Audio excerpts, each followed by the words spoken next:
Compound is one of those companies that was successful in making it through the downturn when Bitcoin was at 60,000 and went down to 20. They are a success story, unlike the others that you've heard with the Voyager and Three Arrows and the other distributed finance apps that have gone under.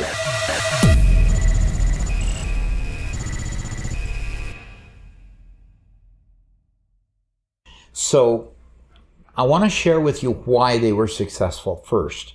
And because they were successful, I'd like to highlight them because I think you need to know that there are, in fact, companies out there that are in this distributed finance space and are making a success of the space in spite of the challenges with the crypto prices. And the way to do that is to be conservative. So one of you submitted a Cointelegraph article. I've got two of them that I'm going to show here. This first one, though, I only want to come down here to a paragraph that tells what Compound looks like right now today. They currently have $3 billion in assets, and that's critical. $3 billion in assets means that you've got a solid foundation that you can work from and build from. They have handled as much as $285 billion in transaction volume since the company began. So they've been in existence for almost 4 years now. And being in existence that long, they came into play long before, quite a bit before, during the run-up of Bitcoin and through the entire crash. And they've come out on the other side and they're continuing to expand. So the point here is that Compound is an asset management software similar to a bank. The point here is that this right here is the user dashboard. If you're a normal, everyday investor like you and me, you're not an institution, is really the distinction I'm drawing. So you're not a major company. You're not an institution that does other investing. So what Compound did is this is where they started. They started with you and me and the guy down the street. They did not try to start with the $1 million, $2 million bogeys like the other companies did. So what happened with the other companies that gave them so much trouble is they gave huge loans to other institutions and they had it collateralized with Bitcoin and with other cryptocurrencies. Now, you'll notice on the screen that they do have wrapped Bitcoin, Uniswap, Ether, and Chainlink, okay? They have these, and you can also deposit comp. You can also deposit US dollars and convert them into the US dollar coin, which is supported by Coinbase. Now, Coinbase is the major backer to Compound. And if you know who Coinbase is the largest US-based exchange. Now, they're the second largest in the world. So it's not that they're small by any means. They have a lot of financial strength behind them, even though they're laying off a lot of people because of the crypto downturn. Now, what happens here is you deposit your money there and you earn 2.4% if it's deposited here in US dollar coins. So you put your dollars in, you convert them to US dollar coins, and then you can borrow out whatever currency or crypto that you want. Here it shows the collateral value, and here it shows the liquidation point. Liquidation point is the point at which if the borrowing capacity starts to exceed 90% of your collateral, then there's a point here where you would have to liquidate some of your loan. In other words, pay back some of your loan or put more coin in to collateralize and make sure your loan was fully collateralized. Now, the point here is that Compound made sure during the whole downturn that everything stayed as closely collateralized as it could be. And they forced people to liquidate when needed, to pay back loans when the collateral value was going down. They made them change into, let's say, US dollar coin, get into a stable coin when Bitcoin was going down. They worked with their clients to make sure that they could stay collateralized so that their loans would stay covered and their borrowing capacity was still guaranteed. And by doing so, they continued to grow step by step, day by day. Not flashy, You didn't see them in the news a lot. You saw Coinbase and so forth advertising it on their site, but you did not see them, flashing into being, and all of a sudden they're big and huge. Like some of the other companies like Terra and like Voyager and like the other companies that have gone south so fast. The reason they didn't grow real fast is because they kept a conservative stance. That conservative stance enabled them to continue going forward. So this is how compound works for the individual. Okay?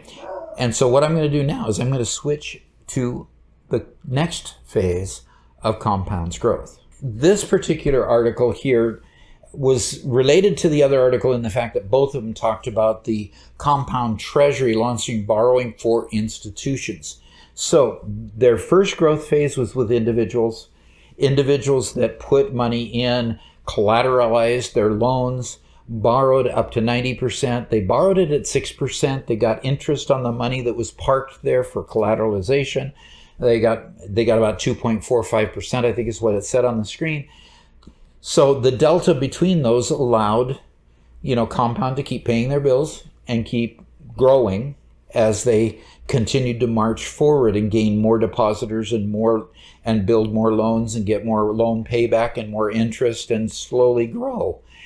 So now they've got this big war chest. They've got cash in the bank. They've got $3 billion worth of assets.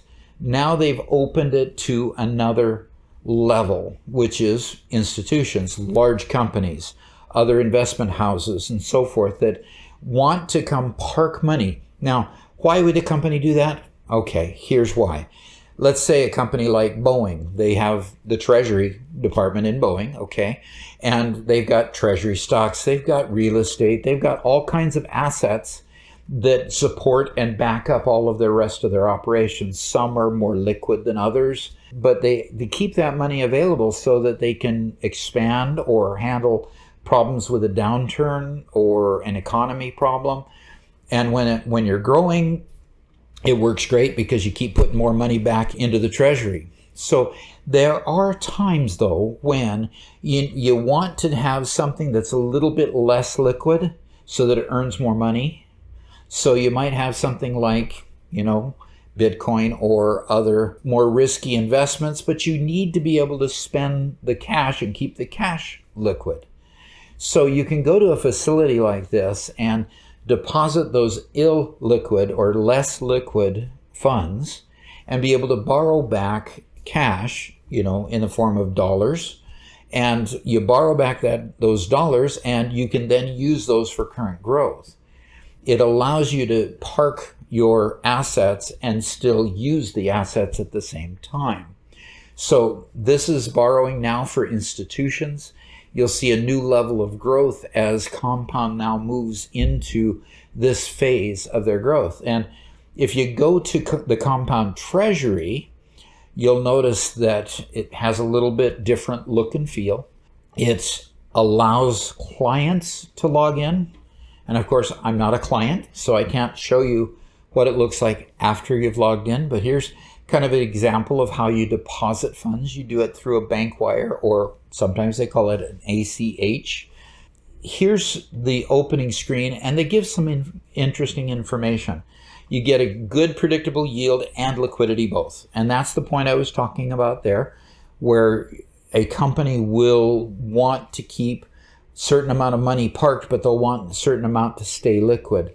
And this offers the ability for both. And here you've got them touting the 285 billion in transactions total and 3 billion in assets. So this is right here on their webpage. That was obviously the article quoted from there. So here you've got money being deposited, and they expect that money is going to be deposited in larger amounts than you and I would probably deposit. I might have, 30, 40,000, 100,000 or so to deposit because I'm putting my retirement funds in there or whatever. Something like that, and earn a fixed APR of 4%. So you can then earn with that money, but then on this side, you can then post it as collateral. So all these deposits can be posted as collateral. And you can put it in Ether or Bitcoin or any ERC tokens as collateral. ERC tokens would be anything from the Ethereum blockchain. And then you borrow it. You can borrow it back out at 6%. You can borrow up to 90% of your collateral.